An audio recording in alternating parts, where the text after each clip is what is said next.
कैसे कैसे हथियारों से करबला में मौला हुसैन को शहीद किया गया, कैसे हथियार इस्तेमाल किए गए, अरब में किस तरह के हथियार थे, ये आप देख लें। सद्दाम मलऊन को अल्लाह लानत करे, ये उनकी असलियत है।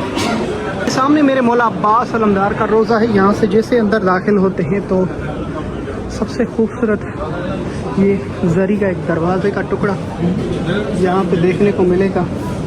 बहुत पुराना और कदीम मौला का पंजा, और ये इराक का सबसे बड़ा नूए खान है, बासिम करबलाई।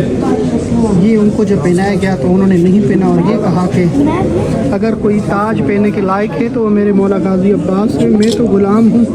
गुलाम कहाँ ताज पहनते हैं, ये तो मैं अपने आका को हदिया करूँगा। तो ये बासिम करबलाई का नाम सुना होगा, जिसका नुआ तर्जमा करके नदीम सर ने पढ़ा था, तज़ुरूनी चले आओ करबला।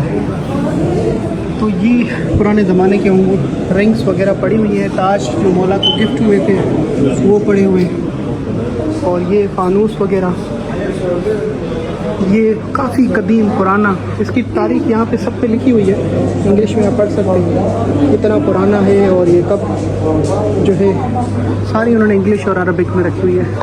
पुराने ज़माने में किस तरह के हथियार थे और उस वक़्त किस तरह हथियार, अक्सर पूछते हैं 3 नोकों वाला तीर किस तरह का होता था अरब में, जिसे हुसैन के शहज़ादे असगर को शहीद किया गया, वो इस तरह का होता था।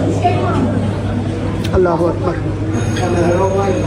कैसे कैसे हथियारों से करबला में मौला हुसैन को शहीद किया गया, कैसे हथियार इस्तेमाल किए गए, अरब में किस तरह के हथियार थे, ये आप देख लें। अल्लाह अकबर। इस तरह के अरब में हथियार होते थे, आप देखें।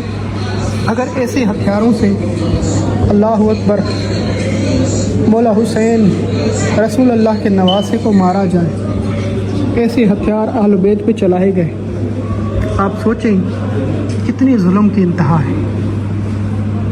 ये डाल है रोकने के लिए, और जो करबला में हथियार थे वो इससे भी ज़्यादा ख़तरनाक है। अल्लाह अकबर।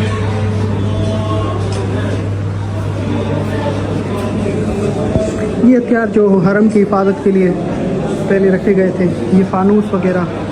और यहाँ पे एक और इंटरेस्ट वाली चीज़ दिखाने जा रहा हूँ। लोग सैफुल इस्लाम, पता नहीं कौन कौन से मुजाहिदुल इस्लाम के लक़ब देते हैं, सद्दाम मलऊन को अल्लाह लानत करे, ये उनकी असलियत है। ये मौला अब्बास अलमदार के रोज़े पे उन्होंने जो मीज़ाइल बरसाए थे, जो जुल्म ढाए थे, आप देख सकते हैं। ये सामने पूरा ये देखें, ये 1991 में शाबान, जो ये महीना, मैं भी शाबान में ये वीडियो रिकॉर्ड कर रहा हूँ।